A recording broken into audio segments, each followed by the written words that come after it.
Voltando então à linha do tempo que estávamos mais ou menos seguindo, nos encontramos de volta à Grécia da Antiguidade Clássica. Um século depois dos filósofos naturalistas Heráclito e Parmênides, chegamos agora aos sofistas. Os pré-socráticos tinham uma vida de estudos baseada nas forças da natureza, por isso são conhecidos como filósofos naturalistas. Para os sofistas, esses assuntos eram coisas tolas, que na verdade não tinham influência direta na hora de ajudar um cidadão grego a se livrar de um problema pessoal, por exemplo.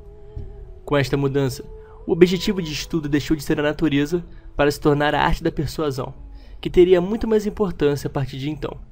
Homens que possuíssem um grande poder de persuasão ficavam disponíveis para ensinar a qualquer cidadão que desejasse aprender, seja para se candidatar a algum cargo público disponível na cidade ou para se defender de algum processo litigioso. O termo sofista tem a sua origem no idioma grego, a partir da palavra sophistes, que significa sábio. Em Atenas, as coisas continuavam numa boa. Atenas era uma sociedade democrática, o que quer dizer que nas decisões públicas, o voto de todos os cidadãos era levado em conta, exceto de algumas pessoas que não tinham direito ao voto: mulheres, escravos, homens menores de 18 anos e estrangeiros, porque eles não eram cidadãos. Surgiram pessoas que, por serem muito sábias, conseguiam manipular o voto de outras pessoas, através da linguagem, de frases bem boladas e de artimanhas do discurso. Essas pessoas, que conhecemos pelo nome de sofistas, chegaram à conclusão de que verdade era o que podia ser provado que era verdade. Não existe verdade senão no discurso, e o discurso está na boca de quem sabe articular melhor as palavras. Logo, a verdade está na mão dos sofistas.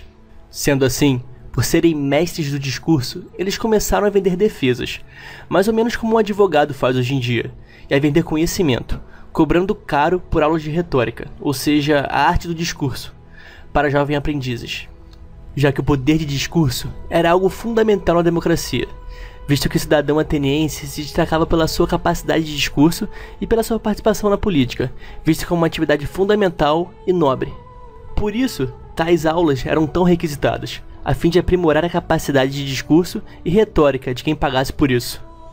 Para Aristóteles, os sofistas ensinavam a argumentação a respeito de qualquer tema, mesmo que os argumentos não fossem válidos, ou seja, não estavam interessados pela procura da verdade, e sim pelo refinamento da arte de vencer discussões. Um bom exemplo de sofística é o do sofista Górgias, que era mestre da retórica e que proferiu um discurso certa vez convencendo a todos de que Helena era a única culpada pela guerra de Troia. O que não era de fato verdade, pois Helena foi apenas o estopim da guerra. O rei Agamenon estava unificando a Grécia Antiga e precisava de um pretexto para destruir Troia, uma importante rota comercial na época, e o rapto da princesa Helena foi apenas um pretexto para entrar em guerra contra os troianos.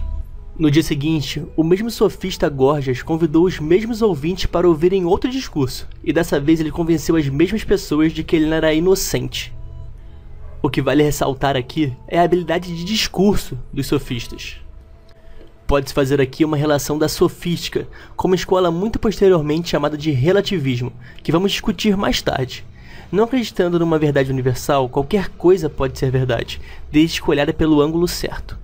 Na Atenas da época do regime de Péricles, não havia um sistema público de ensino superior, então os jovens que podiam pagar por instrução recorriam a sofistas, a fim de se prepararem para as dificuldades que enfrentariam na vida adulta. Uma delas era imposta pelo exercício da democracia. O termo sofista não corresponde, portanto, a uma escola filosófica, e sim a uma prática.